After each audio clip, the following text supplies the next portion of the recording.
बिस्मिल्लाहिर्रहमानिर्रहीम, अस्सलाम वालेकुम। फाइनली इसराइल की फौज में बड़े पैमाने पर अब उखाड़ पिछाड़ का सिलसिला जारी है। अब सीन ये हुआ है कि इसराइल को अब तक का सबसे बड़ा झटका ये लगा है। ये जो शख्स आपकी स्क्रीन पर आ रहा है, ये इसराइल की जो ग्राउंड फोर्सेस हैं उसका चीफ है, जिसने दौराने जंग यानी मेजर जनरल तामिर यदाई ने दौराने जंग रिजाइन कर दिया है और कहा है कि वो किसी सूरत अब फौज का हिस्सा नहीं रहना चाहते। और इजराइल की आर्मी ने कहा है वो जी इनकी पर्सनल रीजंस थी। असल कहानी ये है कि उसने कह दिया है कि इनफ इज इनफ हो गया है, अब हम फौज का बोझ नहीं उठा सकते। और इस सूरत हाल में अब आप तैयार रहें, इजराइल की फौज के जर्नैलों के इस्तीफे आने वाले हैं। और इससे भी बढ़कर फौज के अंदर जो लड़ने वाले सिपाही हैं वो भी अब तैयार है उनके पूरी तरह रिजाइन करने के लिए। अब मजीद कोई इस सारी सूरत हाल में नेतन्याहू का बर्डन अपने सर पर नहीं लेना चाहता। देखिए, इस जर्नैल को पता है ग्राउंड फोर्सेस का जो चीफ होता है, कभी जिंदगी में दौरान जंग किसी ने रिजाइन किया है? आप तभी करते हैं जब आपको पता होता है कि अब हमारे पास बचा कुछ नहीं है। आप वो लड़ाई लड़ रहे हैं जिसमें इजराइल की तबाही है, वरना इस मौके के ऊपर कोई रिजाइन नहीं करता।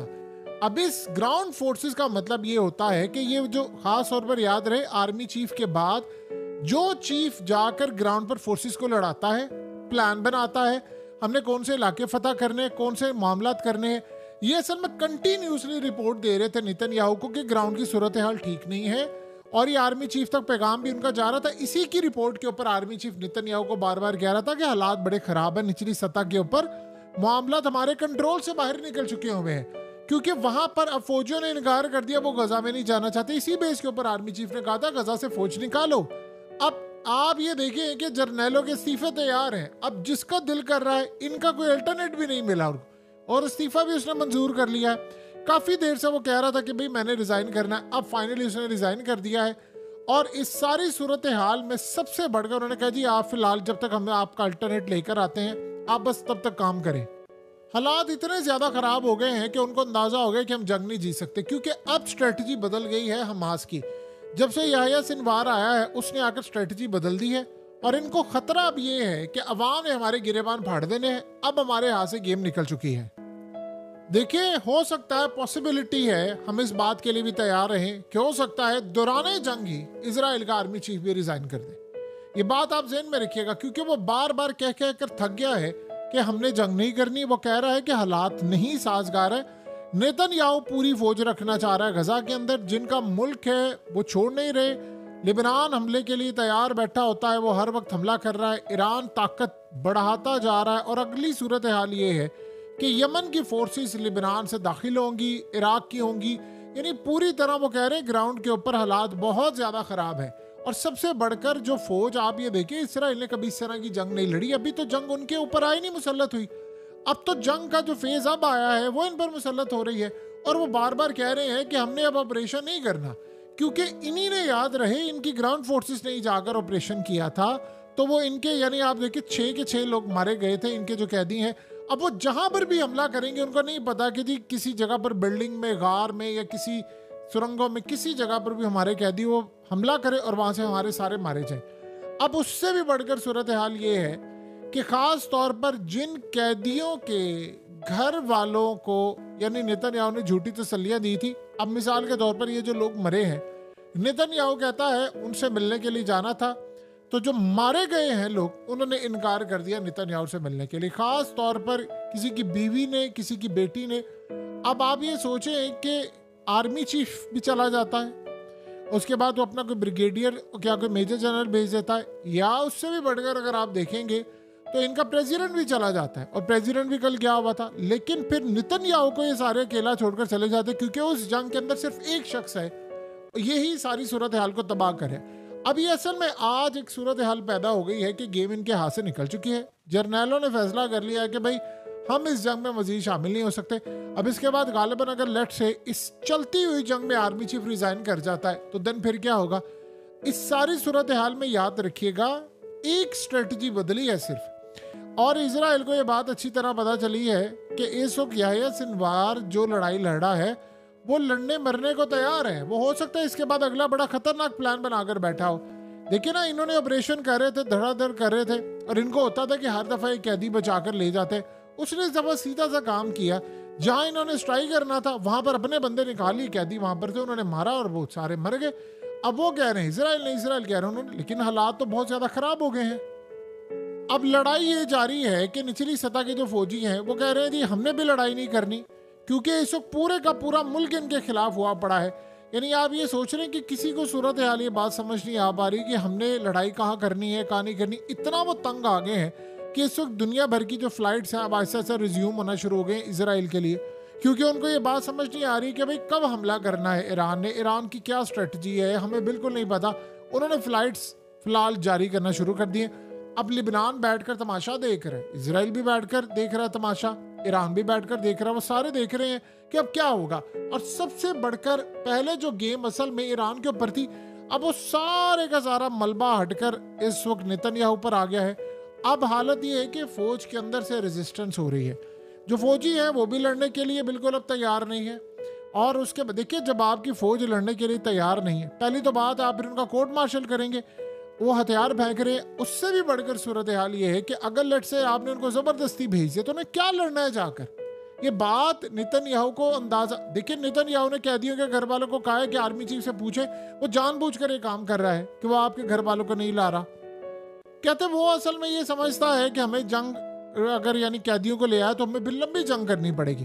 तो ये अखबारों की उनकी जीनत बनी हुई है ये तमाम की तमाम चीजें।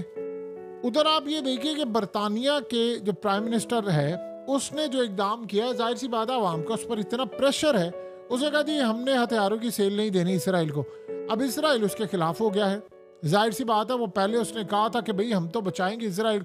देखिए अवाम का प्रेशर बहुत सारे काम करवा सकता है। बरतानिया के अंदर हालात बड़े डिफरेंट है, लोग सड़कों पर निकले हुए हैं, लोगों को गुस्सा बहुत ज्यादा है कि इसराइल की इस जंग की वजह से दुनिया भर में अब हालात बड़े खराब है। यूक्रेन की जंग से पहले वो तंग थे, अब मजीद एक नई जंग हुई और उसमें खास तौर पर इसराइल का जो स्टैंड है, उन्होंने देखे कितने हजार बच्चे मारती हैं, उन्होंने जो मनाजिर वहां से हैं लोगों का दिल दहल गया। आप मीडिया से जितनी मर्जी चीजों को कंट्रोल कर लें, आप मैनेज नहीं कर सकते। एट दी एंड सूरत हाल अब ये पैदा हो गई है कि नेतन्याहू को या तो जाना पड़ेगा या फौज के अंदर बहुत बड़ी लड़ाई हो जाएगी। और फाइनली ये मोमेंट्स आने वाले हैं कि फौज ने पूरी तरह हथियार फेंक देने हैं कि भाई हमने लड़ाई नहीं करनी, बस काफी हो गया, हमने लड़ाई करनी ही नहीं है। अब जरा आप सूरत हाल का जायजा ले लें।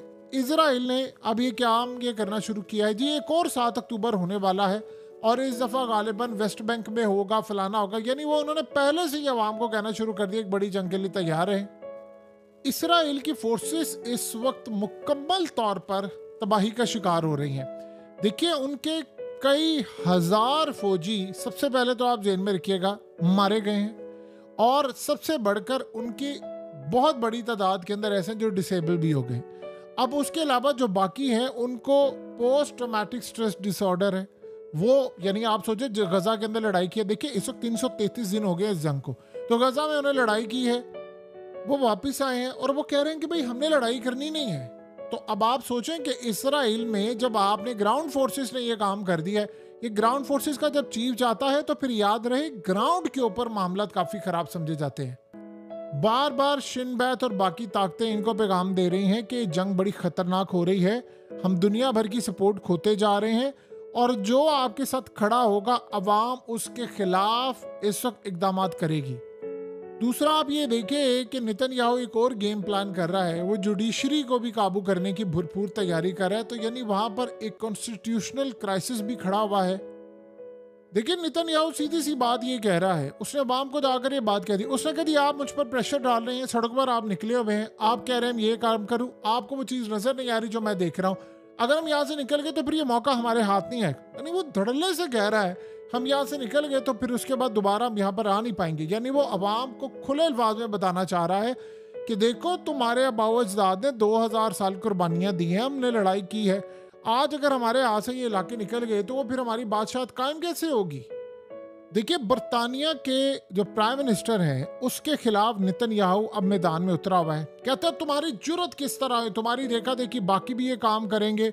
यानी अब असल में हो ये रहा है कि बरतानिया के शिप तबाह किए जा रहे हैं और बरतानिया को आहिस्ता आहिस्ता अब एक ग्राउंड बनानी है जिसमें वो यमन के साथ अपने मामला तय करें। देखिए यही सूरत हाल है कि यूक्रेन की जंग में भी इसी तरह यूरोप की कंट्रीज आगे यानी टूट टूट कर अलग हो रही हैं और यहाँ से भी इसराइल के खिलाफ इकदाम हो रहे हैं। तो कुल मिलाकर आज देखें उनकी फौज के अंदर एक बहुत बड़ी लड़ाई है। अब पहले होता ये था कि पावर के लिए जर्नैल एक दूसरे को कुचल कर ऊपर जाते थे। अब सूरत हाल ये है कि पावर के लिए नहीं, अब सीन कुछ इस तरह से है कि भाई हमने पावर नहीं लेनी, हम जा रहे हैं, हमें जंग हारती हुई नजर आ रही है, हमें पता है कि हम शिकस्त खा चुके हैं। सो अब आप ये सोचें कि जब ऐसी सूरत हाल होती है और चीफ का चले जाना ये कोई छोटी बात नहीं है, तैयार रहें। शायद हो सकता है कि मामला मजीद जब ख़राब होंगे तो आर्मी चीफ भी रिज़ाइन कर दे और वो फिर उसके बाद सीधा ब्लेम सारा डाल दे नेतन्याहू के ऊपर कि अवाम जाने ये जाने, क्योंकि ख़तरा ये है कि नेतन्याहू न से कई आर्मी चीफ कहीं ना गिरेबान अवाम पकड़ ले।